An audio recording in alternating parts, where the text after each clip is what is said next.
इस कहानी की शुरुआत में हमें ड्रैगन क्लिफ का सीन दिखाया जाता है, जहां हम सुबे हुआंग नाम के एक एल्केमिस्ट को देखते हैं जो एल्फ निर्वाणा पिल को रिफाइन कर रहा होता है। तभी वहां रो किंग आ जाती है जो एक हाई लेवल की एल्केमिस्ट होती है। वो सुबे हुआंग से कहती है कि तुम खुद पर ज्यादा दबाव मत डालो, तुम इस एल्फ निर्वाणा पिल को रिफाइन नहीं कर पाओगे। बे हुआंग पूछता है कि तुम यहाँ क्या कर रही हो। रो किंग कहती है कि मैं तुम्हें यहाँ मारने आई हूँ। इससे वो हैरान हो जाता है और कहता है कि क्या तुम्हें किसी ने मेरे खिलाफ भड़काया है। रो किंग कहती है कि इस दुनिया में केवल मैं ही ट्रू मैजिक एलिक्सिर को रिफाइन कर सकती हूँ। मैं इस एशियन मेडिसिन कॉन्टिनेंट की बेस्ट एल्केमिस्ट हूँ, मैं तुम्हें खुद से आगे बढ़ने नहीं दे सकती। बे हुआंग उसे कहता है कि हम दोनों एक दूसरे से प्यार करते हैं और मैंने इस एल्फ निर्वाणा पिल को रिफाइन करने के लिए अपना सब कुछ दांव पर लगा दिया, क्योंकि मैं इस पिल की मदद से तुम्हें शादी के लिए प्रपोज करना चाहता था। रो किंग कहती है कि तुम अब मेरे लिए कुछ भी मायने नहीं रखते, मैं आज तुम्हें खत्म कर दूंगी। और वो अपनी हेवनली फ्लेम को एक्टिवेट कर लेती है। बे हुआंग उसकी हेवनली फ्लेम को देखकर शॉक्ड हो जाता है, क्योंकि हेवनली फ्लेम रैंकिंग की सेकंड नंबर की फ्लेम थी जिसका नाम ताइची हेवनली फ्लेम था। बे हुआंग उसे कहता है कि यह फ्लेम तुम्हारे पास कैसे हो सकती है। रो कहती है कि तुम मरने वाले हो, तुम्हें यह सब जानने की कोई जरूरत नहीं है। और वो अपनी हेवनली फ्लेम की फिनिक्स फॉर्म से उस पर अटैक कर देती है। बे हुआंग पिल को रिफाइन करने की वजह से काफी थक चुका था। वो उस फ्लेम के अटैक से बचने लगता है, पर वो फिनिक्स उसका पीछा नहीं छोड़ती। बे हुआंग जानता था कि ओनली फ्लेम से बच नहीं पाएगा। वो सोचता है कि इस दुनिया में मुझे कोई नहीं मार सकता, अगर मैं आज मर गया तो मैं अपने ही हाथों से मरूंगा। और वो अपनी फर्नेस के अंदर चला जाता है, जहाँ वो अपनी लाइफ एनर्जी से एल्फ निर्वाणा पिल को रिफाइन करता है और उसकी स्पीड उस पिल के साथ ही वहाँ से 1 में चली जाती है। यह देखकर रो किंग को काफी गुस्सा आता है। अब वो जगह भी टूटकर बिखरने लगती है। फिर अब हमें कई सालों बाद का सीन दिखाया जाता है। हम एक ग्राउंड को देखते हैं जहाँ लेनवो मार्शल पैलेस के 6 एल्डर आज आउटर एकेडमी के स्टूडेंट का टेस्ट लेने वाले थे, जिनका नाम यानहे होता है। वो सभी स्टूडेंट को बता रहे होते हैं कि मार्शल आर्ट्स की प्रैक्टिस करने का कोई शॉर्टकट नहीं है। एक स्ट्रॉन्ग वॉरियर बनने के लिए मार्शल आर्ट्स को जागृत करने के साथ साथ तुम सभी को अपने माइंड, स्ट्रेंथ और क्रेज को भी कल्टिवेट करने की जरूरत है। उन सभी स्टूडेंट में सुबेतियान नाम का लड़का भी होता है, जो हमारी इस कहानी का मेन हीरो है, जो असल में सुबे हुआंग ही था, जिसने अब अपनी उस एल्फ पिल के साथ पुनर्जन्म ले लिया था। वो सोच रहा होता है क्या चाहे मुझे कुछ भी करना पड़े, पर आज मैं अपनी मार्शल आर्ट को रिवाइव करके रहूंगा और एक मार्शल आर्टिस्ट बनूंगा। मास्टर याने कहते हैं कि अभी तैयार हो जाओ, मैं अब तुम्हारी मार्शल आर्ट को चेक करने के लिए एशियन स्पिरिचुअल फॉर्मेशन को एक्टिवेट करूंगा। आज जो कोई भी अपनी मार्शल वेस को एक्टिवेट कर पाएगा वो मेरे लेनवो मार्शल पैलेस का ऑफिशियल डिसिपल बन जाएगा। और जिन लोगों ने आज प्रीफेक्चर लेवल या उससे ऊपर के मार्शल आर्ट को जागृत कर लिया, वो लोग सीधे ही ज्यूग एकेडमी में जाकर ट्रेनिंग ले पाएंगे। साथ ही इस बार तुम सभी में से जिसका भी मार्शल आर्ट में टैलेंट सबसे अच्छा होगा, उसे मेरे लेनवो पैलेस की तरफ से वॉइड स्पीड पिल को रिवार्ड के तौर पर दिया जाएगा। और वॉइड स्पीड पिल को बाहर निकाल लेता है। वहाँ मौजूद लड़कियां बातें करने लगती है कि एशियन मेडिसिन कॉन्टिनेंट में एल्केमिस्ट बनना सबसे महान प्रोफेशन है और एल्केमिस्ट का हर जगह काफी सम्मान किया जाता है। इस दुनिया में बहुत ही कम एल्केमिस्ट है और इस स्टार फॉल एम्पायर में एल्केमिस्ट की संख्या और भी ज्यादा कम है। टॉप एल्केमिस्ट के द्वारा बनाई गई पिल काफी प्रेशियस होती है। वहाँ मौजूद 2 लड़के बातें करने लगते हैं कि लेनवो मार्शल पैलेस का स्टूडेंट बनना काफी अच्छा है, वहाँ हम तेजी से कल्टिवेशन कर सकते हैं और ये वॉइड स्पीड पिल हमारी कल्टिवेशन स्पीड को काफी गुना बढ़ा सकती है। ये वॉइड स्पीड पिल काफी कीमती होती है। सुबेतियान सोचता है कि मैं इस वॉइड स्पीड पिल के बारे में ज्यादा कुछ नहीं जानता, लेकिन ये पिल मेरे डेट को 5 स्टार मार्शल आर्ट मास्टर में प्रमोट कर सकती है। तभी वहाँ शेन रोयान और मोहन आ जाते हैं। शेन रोयान सुबेतियान को पसंद करती थी, पर वो काफी एरोगेंट थी, इसीलिए सुबेतियान ने उसे रिजेक्ट कर दिया था,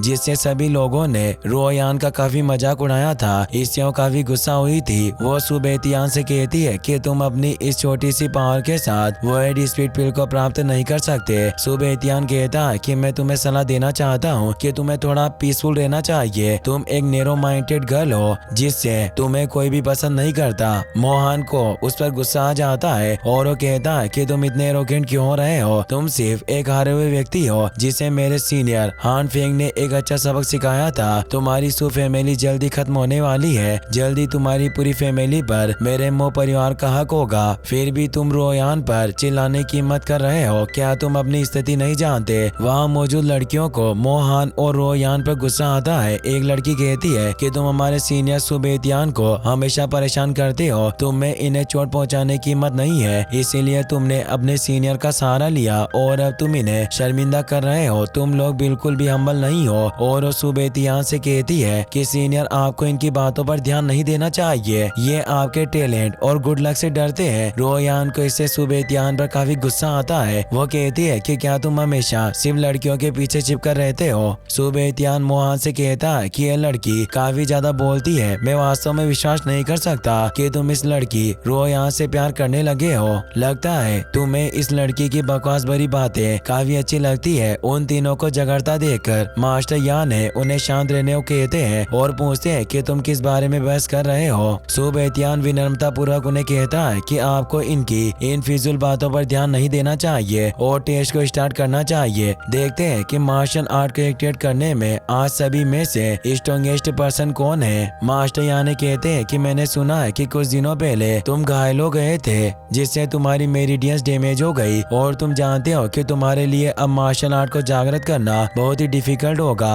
सुबेतियान कहता है कि मुझे खुशी हुई कि आपको मेरी चिंता है, पर मेरी मेरिडियंस अब लगभग ठीक हो चुकी है, इसीलिए मुझे लगता है कि मैं अब मार्शल आर्ट को जागृत कर सकता हूँ। मास्टर कहते हैं कि अगर तुम इतने कॉन्फिडेंट हो तो इस मार्शल आर्ट को रिवाइव करने के टेस्ट को सबसे पहले तुम ही शुरू करोगे। एक लड़की सुबेतियान से कहती है कि हमें आप पर पूरा विश्वास है, इससे कोई फर्क नहीं पड़ता कि आप कौन से ग्रेड के मार्शल आर्ट को एक्टिवेट करोगे। अगर आपकी पावर कम हुई तब भी हम आपकी हमेशा मदद करेंगे। तभी हम दूर पहाड़ पर मौजूद एक लड़की को देखते हैं जिसका नाम किंगी होता है। वो अपनी सर्वेंट के साथ वहाँ आई हुई होती है जिसका नाम स्पाइडर होता है। किंगी सुबेतियान की फियोंसे होती है क्योंकि बचपन में ही उन दोनों की शादी तय हो गई थी। सुबेतियान के ग्रैंडपा एक ग्रेट एल्केमिस्ट थे जिन्होंने किंगी के दादाजी की जान बचाई थी, इसीलिए उन दोनों ने अपनी दोस्ती के चलते उनकी शादी तय कर दी थी। स्पाइडर किंगी से कहती है कि मैंने उम्मीद नहीं की थी कि आपका मंगेतर इतना ज्यादा पॉपुलर होगा। किंगी कहती है कि मुझे उसके टैलेंट में कोई दिलचस्पी नहीं है, मैं उससे यहाँ सिर्फ एक डील करने आई हूँ। सुबेतियान अपनी मार्शल आर्ट को रिवाइव करने के लिए ऊपर एशियन स्पिरिचुअल फॉर्मेशन की तरफ बढ़ने लग जाता है। मोहन सोचता है कि भले ही आज ये अपनी मार्शल आर्ट को जागृत करके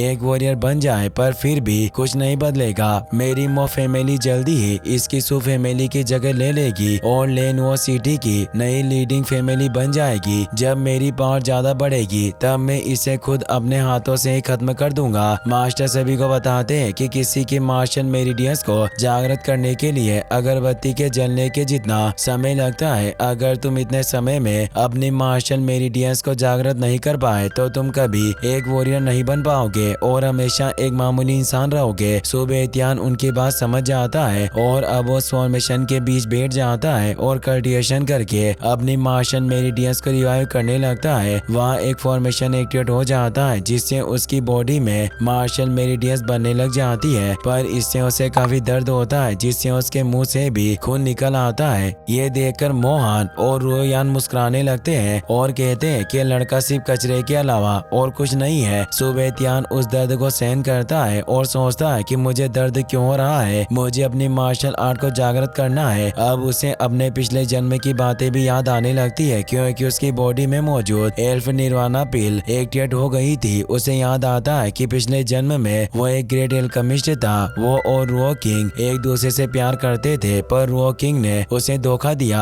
उसे एहसास होता है कि उसकी बॉडी में यिंग और यांग का एलिक्सिर मौजूद है जो पिछली जन्म से उसे मिला था, और अब मार्शल आर्ट को एक्टिवेट करने की वजह से उसके पिछले जन्म की सभी यादें लौट आई थी, जिससे वो बहुत खुश होता है कि गॉड अभी भी मेरे साथ है। पिछली बार रुओ किंग ने मुझे नंबर 1 एल्केमिस्ट बनने से रोक लिया था, पर इस बार मैं एक महान एल्केमिस्ट बनकर रहूंगा। रोयान मास्टर से कहती है कि ये सुबेतियान एक जोकर है जो सिर्फ इन लड़कियों को खुश करने के लिए बड़ी बड़ी बातें कर रहा था। मुझे नहीं लगता कि अपनी मार्शल मेरिडियंस को एक्टिवेट कर पाएगा क्योंकि काफी वक्त गुजर चुका है। हमें अपने समय को बर्बाद नहीं करना चाहिए। मास्टर को भी ऐसा ही लगता है और वो रोयान को फॉर्मेशन के पास आने को कहते हैं। रोयान सोचती है कि इस लड़के ने मुझे रिजेक्ट कर दिया था जिससे सभी ने मेरा काफी मजाक उड़ाया। उस दिन का बदला मैं आज लेकर रहूंगी। मैं अपनी मार्शल मेरिडियंस को जागृत करने के बाद इसे अपनी पावर का एहसास करवाऊंगी। तभी सुबेतियान की बॉडी में से तेज एनर्जी निकलने लगती है, जिससे उस एशियंट फॉर्मेशन के सभी 6 स्टोन ग्लो करने लगते हैं। ये देखकर सभी हैरान हो जाते हैं। मास्टर भी काफी हैरान थे, क्योंकि सुबेतियान ने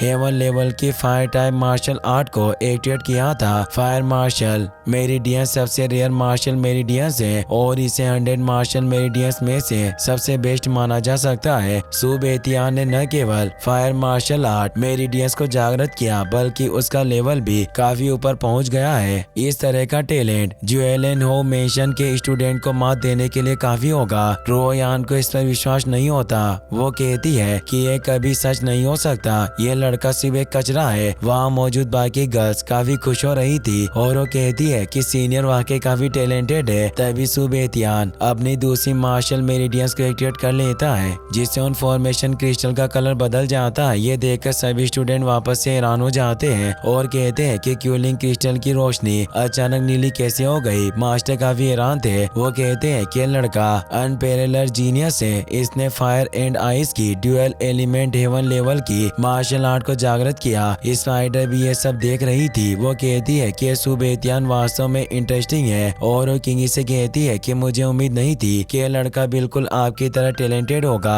इसके पास भी 2 हेवन लेवल की मार्शल आर्ट है। सुबेतियान अब अपनी मार्शल आर्ट को डीएक्टिवेट कर लेता है और वो मास्टर से कहता है कि क्या अब आपको एहसास हो गया कि मैं मार्शल आर्ट रिवाइवल का सबसे स्ट्रॉन्गेस्ट पर्सन हूँ। पर अब हान फेंग भी वहाँ गया था। वो कहता है कि मास्टर, इस लड़के ने आपको धोखा दिया। सभी हान फेंग को वहाँ देखकर हैरान हो जाते हैं और कहते हैं कि लेन हुआ पैलेस का टैलेंटेड पर्सन है। ये वही है जिसने कुछ दिनों पहले सुबेतियान को घायल कर दिया था और उसे बेरहमी से पीटा था। सुबेतियान को भी उस पर गुस्सा आता है। मास्टर हान फेंग से कहते हैं कि क्या तुम्हें साबित कर सकते हो कि सुबेतियान ने इस टेस्ट में कोई चालाकी की है। हान फेंग कहता है कि मैंने कुछ दिनों पहले सुबेतियान से फाइट की थी। उस वक्त इसकी मेरिडियंस ब्लॉक्ड थी और इसमें बिल्कुल भी टैलेंट नहीं था। इसीलिए फायर एंड आइस की हेवन लेवल मार्शल आर्ट को कैसे रिवाइव कर सकता है। मैंने सुना है कि सु फैमिली के पास एक खास तरह का एलिक्सिर है, जिसे पीने के बाद मार्शल आर्ट के रिवाइव होने का इल्यूजन क्रिएट किया जा सकता है। इसीलिए मुझे लगता है कि सुबेतियान ने सभी को बेवकूफ बनाने के लिए उसी एलिक्सिर का इस्तेमाल किया होगा और सभी को लगा कि इसने 2 तरह की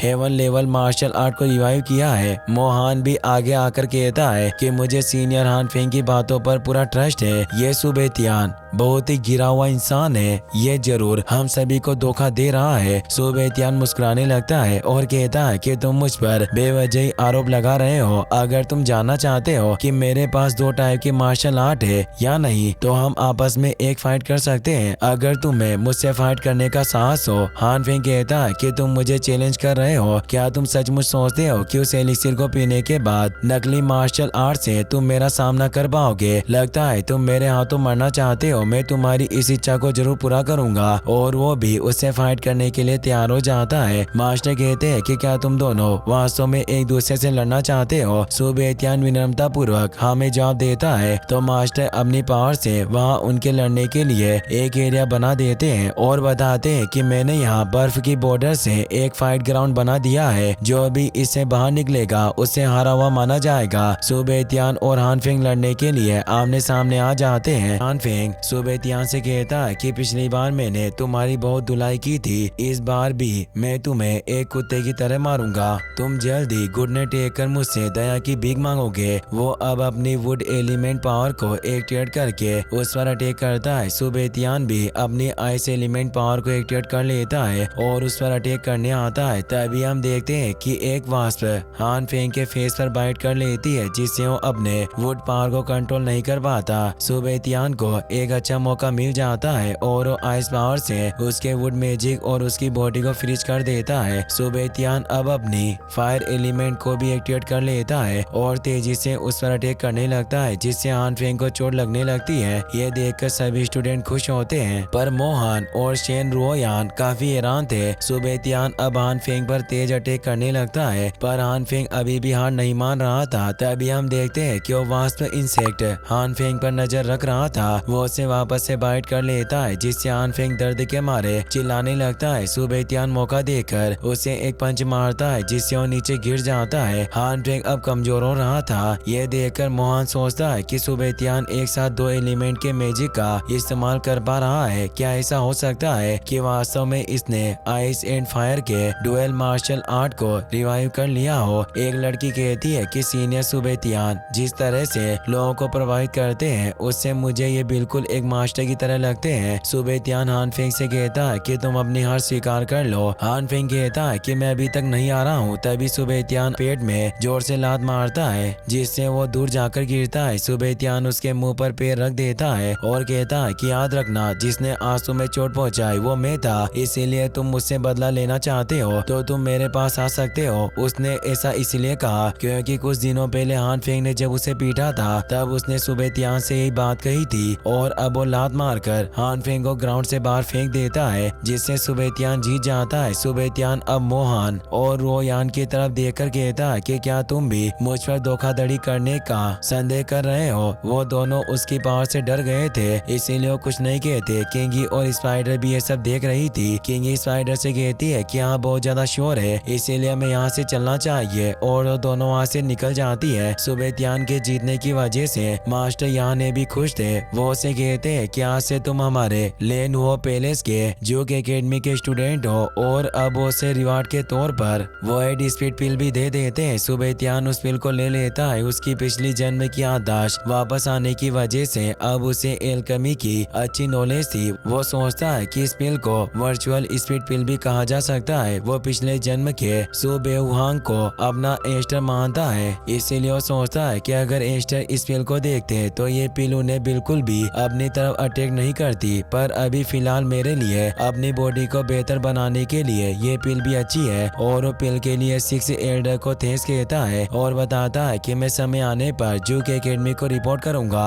और अब वो जंगल से होते हुए अपने घर की तरफ निकल जाता है। तभी उसे एक आवाज आती है जो कह रही थी कि मास्टर आप क्रोधित हुए बिना नहीं रह सकते। सुबह तियान हैरान हुआ पूछता है कि हाँ कौन बात कर रहा है, मेरे सामने आओ। तभी उसके अंदर से एक क्रिएचर बाहर निकल आता है। सुबह तियान उसे देखकर हैरान हो जाता है। वो क्रिएचर उसे कहती है कि आपको घबराने की कोई जरूरत नहीं है। सुबह तियान पूछता है कि तुम कौन हो, तो क्रिएचर काफी निराश हो जाती है और कहती है कि मास्टर आपने मुझे नहीं पहचाना, मेरा नाम लिंगर है। मैं वही एल्फ निर्वाणा पिल हूँ जिसे आपने पिछले जन्म में रिफाइन किया था। सुबह तियान कहता है कि क्या तुम वही पिल हो जिसे मेरे एस्टर यानी सु बेहुआंग ने अपनी जान दांव पर लगाकर रिफाइन किया था। लिंगर उसे कहती है कि आप मेरे मास्टर के वंशज हो, इसीलिए आप ही अब मेरे नए मास्टर हो। सुबह तियान कहता है कि मैंने कभी नहीं सोचा था कि एल्फ निर्वाणा पिल एक स्पीड के रूप में बदल सकती है। मेरे एस्टर एशियन मेडिसिन कॉन्टिनेंट के सुप्रीम एल्केमिस्ट थे, लेकिन मैंने कभी ऐसी पिल नहीं देखी जो एक रूप में बदल सके। लिंगर उसे बताती है कि true God pill heaven and earth creation को कॉन्कर कर सकती है, जिसकी वजह से मेरे पास कई सारी मैजिकल एबिलिटीज है। पर मैं काफी सालों के बाद जागी हूँ, इसीलिए मैजिक मेडिसिन की शक्ति मेरे अंदर से लगभग समाप्त हो चुकी है। सुबह तियान कहता है कि क्या एस्टर एक ट्रू डिवाइन पिल को रिफाइन करने में सफल हुए थे जिससे तुम्हारा जन्म हुआ। लिंगर उसे हाँ में जवाब देती है और बताती है कि मैं कई सालों से अपने मास्टर के हार्ट में सोई रही। जब तक आपने अपने मार्शल आर्ट को रिवाइव नहीं किया, मैं खुद को जगह नहीं पाई। सुबह तियान कहता है कि तुम ही थी जिसने हान फेंग को हराने में आज मेरी मदद की और उस वास्तु को कंट्रोल करके उस पर अटैक करवाया था। लिंगर कहती है कि मास्टर आपने बिल्कुल सही अनुमान लगाया। वो हान फेंग काफी परेशान करने वाला आदमी है, इसीलिए मैंने छिपकर उसे सबक सिखाया। सुबह तियान कहता है कि क्या तुम मुझे बता सकती हो कि तुम्हारे पास क्या एबिलिटी है। लिंगर बताती है कि मैं स्पीड को वश में करने के साथ साथ किसी भी इंग्रेडिएंट और पिल को स्ट्रॉन्ग कर सकती हूँ। सुबह तियान कहता है कि चीजों को स्ट्रॉन्ग करने की एबिलिटी तुम्हारे प्राणियों की सोल को कंट्रोल करने से कहीं ज्यादा बेहतर है। तुम्हारी वजह से मुझे फ्यूचर में अपनी कल्टीवेशन को इम्प्रूव करने में काफी मदद मिलेगी। लिंगर कहती है कि मास्टर मैं अभी हाल ही में जागी हूँ, इसीलिए मैं बहुत कमजोर हूँ। मैं अभी केवल जुआन लेवल के ट्रेजर एलिक्सिर और पिल को ही स्ट्रॉन्ग कर सकती हूँ, इसीलिए आपको मेरे और ज्यादा आगे बढ़ने का इंतजार करना होगा, जिससे मैं जल्दी से हाई लेवल आइटम को भी स्ट्रॉन्ग कर पाऊंगी। सुबह तियान कहता है कि तुम्हारी पावर कैसे बढ़ सकती है। लिंगर बताती है कि मैं एल्फ निर्वाणा पिल से जन्मी हूँ, इसीलिए मैं जड़ी बूटियों और स्पिरिचुअल स्टोन को निगलने से अपनी ग्रोथ को एक्सेलरेट कोऑपरेट कर सकती हूँ और अभी मुझे बहुत भूख लगी है, क्या आपके पास मेरे खाने के लिए कुछ है? तो सुबेतियान उसे वही स्वीट पिल को बाहर निकाल कर देता है। लिंगर उसे देखकर निराश होती है और कहती है कि ये पिल काफी बकवास है, इसीलिए पहले मुझे इस पिल को स्ट्रॉन्ग करना होगा और अपनी पावर से उस पिल की ग्रेड को बढ़ाने लगती है। ये देखकर सुबेतियान सोचता है कि ये सचमुच इस पिल की पोटेंसी को डबल कर रही है। वास्तव में इसकी एबिलिटी कमाल की है। लिंगर अब उस पिल को खा लेती है और कहती है कि इसका टेस्ट वाकई अब बहुत अच्छा है। लिंगर को एहसास होता है कि कोई वहाँ आ रहा है, इसीलिए सुबेतियान की बॉडी में चली जाती है। तभी हम देखते हैं कि किंगी स्पाइडर के साथ वहाँ गई थी। वो सुबेतियान से कहती है कि मैंने तुम्हें काफी समय से नहीं देखा। वो उसे देखकर हैरान होता है और कहता है कि किंगी तुम यहाँ क्या कर रही हो, क्या तुम मुझसे मिलने आई हो? किंगी कहती है कि मुझे तुमसे एक काम था। सुबेतियान बोलता है कि तुम मुझे ढूंढते हुए मेरे पास आई, क्या तुम हमारी एंगेजमेंट को तोड़ना चाहती हो? किंगी उसके बर्ताव से काफी हैरान थी। वो सोचती है कि अब पहले से बहुत ज्यादा बदल चुका है। पहले बहुत ही शर्मिला था और जब भी ये मुझे देखता था तभी हमेशा अपना आपा खो देता था, लेकिन आज ये बहुत शांत है और जिस तरह से इसने मेरी तरफ देखा ये बिल्कुल अलग तरह का इंसान बन चुका है। किंगी उसे कहती है कि क्या तुम मुझसे रिश्ता तोड़ना चाहते हो? सुबेतियान किंगी से कहता है कि अगर तुम मेरी जगह होती तो क्या तुम ये शादी करने के लिए तैयार नहीं होती? किंगी उसे कहती है कि तुमने गलत अनुमान लगाया, मैं यहाँ तुम्हारे पास एंगेजमेंट को कैंसिल करने नहीं आई, बल्कि मैं तुम्हारे साथ एक सौदा करने आई हूँ। सुबेतियान कहता है कि तुम मेरे साथ क्या डील करना चाहती हो? क्या तुम मुझे शील्ड की तरह इस्तेमाल करने की सोच रही हो? किंगी कहती है कि मैं तुम्हारे साथ ऑनेस्ट रहूंगी, मैं तुम्हारे साथ एक गेम खेलना चाहती हूँ। मेरे परिवार वाले मेरी शादी तुमसे तोड़कर किसी दूसरे से करवाना चाहते हैं, पर मैं शादी नहीं करना चाहती। मुझे खुलकर जीना है और कल्टिवेशन करनी है, इसीलिए मैं चाहती हूँ कि तुम मेरे साथ प्यार करने का नाटक करो ताकि सभी को लगे कि हम एक दूसरे को पसंद करते हैं और फैमिली में कोई मुझे शादी करने के लिए फोर्स नहीं करेगा। क्या तुम मेरी मदद करने के लिए तैयार हो? सुबेतियान कहता है कि तुम्हें क्या लगता है कि मैं तुम्हारी मदद करूंगा? किंगी को उस पर गुस्सा आता है और उसे कहती है कि मैं जानती हूँ कि इस खेल से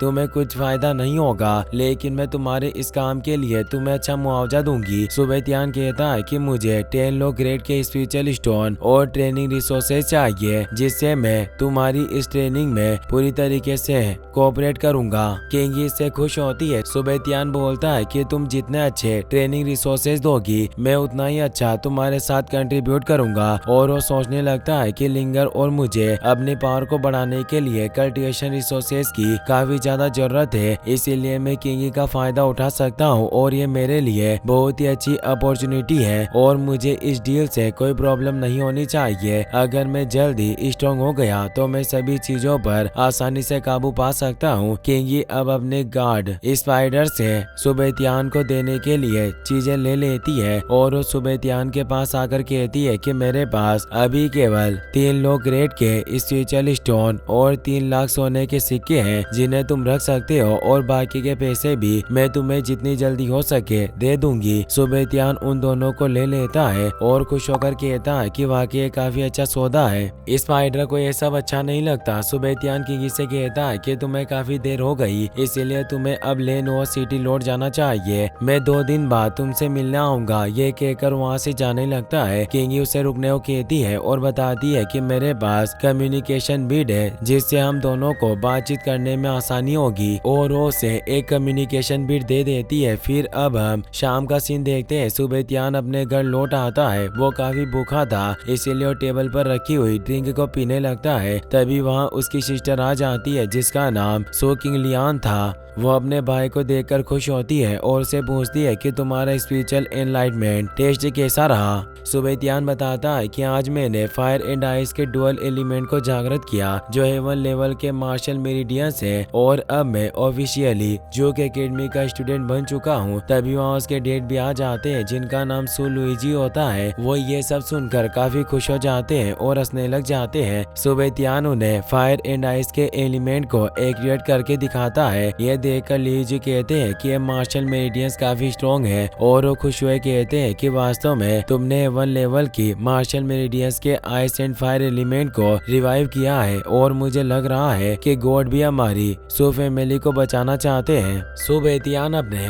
एलिमेंट को डीएक्टिवेट कर लेता है। उसके डेट कहते हैं कि तुम हमारे परिवार का गौरव हो। किंग लियान भी काफी खुश थी। वो उसे कहती है कि तुम काफी अमेजिंग हो और वो खुशी से उसे गले लगा लेती है। लियू जी कहते हैं कि अब हमें अंदर चलना चाहिए और आराम से बैठकर बात करनी चाहिए। वो तीनों अंदर चले जाते हैं और साथ में ड्रिंक करने लगते हैं। सुबह त्यान अपने डैड से कहता है कि आपने मुझसे वादा किया था कि जब मैं अपनी मार्शल आर्ट को रिवाइव कर लूंगा आप मुझे मेरी माँ के बारे में बताओगे, इसीलिए क्या आप अब मुझे उनके बारे में बता सकते हो। लुइजी और किंग लियान काफी इमोशनल हो जाते हैं। लियू जी अपने बेटे से कहते हैं कि क्या तुम सचमुच जानना चाहते हो कि तुम्हारी माँ के साथ क्या हुआ था। सुबह त्यान हमें जवाब देता है तो बताते हैं कि तुम अब यंग हो चुके हो, इसीलिए तुम्हें पाश के बारे में बताने का ये सही वक्त है। तुम्हारी माँ का नाम याओ युएली है। वो मेडिसिन वैली के ईस्टर्न रॉयल रीजन के हेड की सबसे छोटी बेटी थी। जब तुम 3 साल के थे तब याओगू के लोगों ने अचानक लेनुओ शहर में हमारी फैमिली पर अटैक कर दिया और उन्होंने तुम्हारी माँ को जबरदस्ती अपने साथ ले जाने की कोशिश की, साथ ही तुम्हारी बहन को भी चोट पहुंचाई और उन्होंने तुम्हारे दादाजी की birth flame green flame spit fire को भी छीन लिया। उस समय तुम बहुत छोटे थे इसीलिए तुम्हें कुछ याद नहीं है। तुम्हारी माँ ने सभी को प्रोटेक्ट करने के लिए उनसे फाइट की पर वो उन्हें नहीं मार पाई और उसे जबरदस्ती अपने साथ ले गए। उस समय मैं बाहर गया हुआ था और जब मैं वापस लौटा तो सब कुछ पहले ही घटित हो चुका था। उस हमले के बाद से ही हमारा सुपरिवार काफी मंदी में है। हम पारिवारिक प्रतियोगिता में भी हान फैमिली से हार गए थे, जिससे न केवल हमने एक अमीर फैमिली होने का दर्जा खो दिया बल्कि हमें हान फैमिली के द्वारा लेनुओ शहर से भी बाहर निकाल दिया गया। सुबह त्यान को मेडिसिन वैली के हान फैमिली पर काफी गुस्सा आता है। लुइजी बताते हैं कि तुम्हारी बहन काफी टैलेंटेड है लेकिन उस हमले के दौरान वो गंभीर रूप से घायल होने के बाद ये एक निश्चित दायरे में फंस चुकी है और अब इसकी कल्टिवेशन लेवल नहीं बढ़ रही और मैं भी 5 स्टार मार्शल आर्ट रियल्म में फंस चुका हूँ, जिससे हम सू फैमिली को प्रोटेक्ट करने में विफल रहे और सू फैमिली इतनी दयनीय स्थिति में पहुँच चुकी है। किंग लियान भी इससे काफी परेशान होती है। सुबह त्यान खड़ा हो जाता है और अपनी बहन से कहता है कि आप चिंता ना करें, मैं अपनी माँ को जरूर बचाऊंगा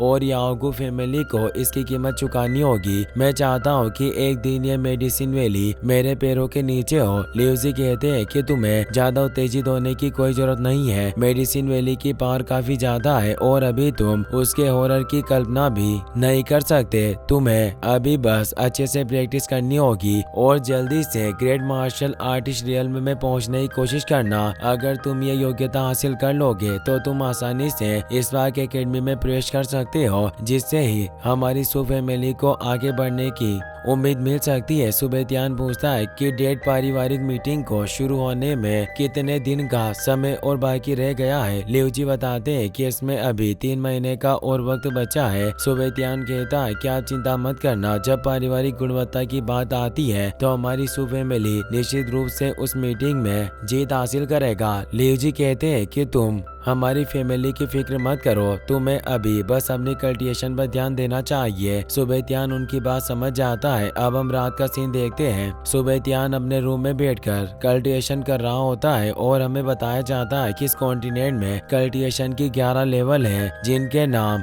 warrior, martial artist, great martial artist, वुलिंग, वुजोंग, martial king, martial emperor, martial monarch, martial saint, martial emperor और सबसे highest level god of war होती है। जब भी किसी इंसान की मार्शल वेस ओपन होती है तो वॉरियर रियल्म में होता है और अभी तक लोग केवल सिर्फ मार्शल आर्ट्स की 9 लेवल को ही पार कर पाए हैं। एक मार्शल आर्ट्स रियल्म को 6 स्टार क्लास में डिवाइड किया गया है और जो इन 6 स्टार क्लास को पार कर लेता है वो अगले रियल्म में पहुंच जाता है। और अभी सुबह त्यान केवल सबसे लो वॉरियर रियल्म में था, क्योंकि उसके पास पिछले जन्म की मार्शल आर्ट पावर नहीं थी, पर वो सोचता है कि अगर मुझे वापस से टॉप पर पहुंचना है तो मुझे धीरे धीरे एक एक लेवल को पार करके वापस ऊपर पहुंचना होगा। पिछले जन्म में जुआन वांग पैलेस के कल्टिवेटर के पास सॉलिड फाउंडेशन थी, इसलिए मैं भी उसी जुआन वांग पैलेस की पद्धति पर कल्टिवेशन करके अपनी पावर को जल्दी से आगे बढ़ा सकता हूँ। और अब वो किंगी के दिए हुए स्पिरिचुअल स्टोन को बाहर निकाल लेता है और कहता है कि मैं लिंगर लिंगर की मदद से इन लोग ग्रेड के स्पिरिचुअल स्टोन की पोटेंसी को बढ़ा सकता हूँ। तभी लिंगर भी बाहर आ जाती है। उन स्पिरिचुअल स्टोन को देखकर उसके मुंह से पानी आने लगता है और वो सुबेतियान से कहती है कि मास्टर, मैं बहुत ज्यादा भूखी हूँ, क्या आप मुझे खाने के लिए स्पिरिचुअल स्टोन दे सकते हैं? सुबेतियान कहता है कि मुझे कोई प्रॉब्लम नहीं है, अगर तुम मेरे लिए इन लो ग्रेड स्पिरिचुअल स्टोन की पोटेंसी को बढ़ाने में मदद करोगी तो मैं तुम्हें इनमें से एक स्टोन दे दूंगा। लिंगर इससे खुश होती है और कहती है कि मास्टर, आप काफी अच्छे हो, और वो अपनी पावर से उन स्पिरिचुअल स्टोन को रिफाइन करने लग जाती है। इसी के साथ ये एपिसोड यहीं पर खत्म हो जाता है।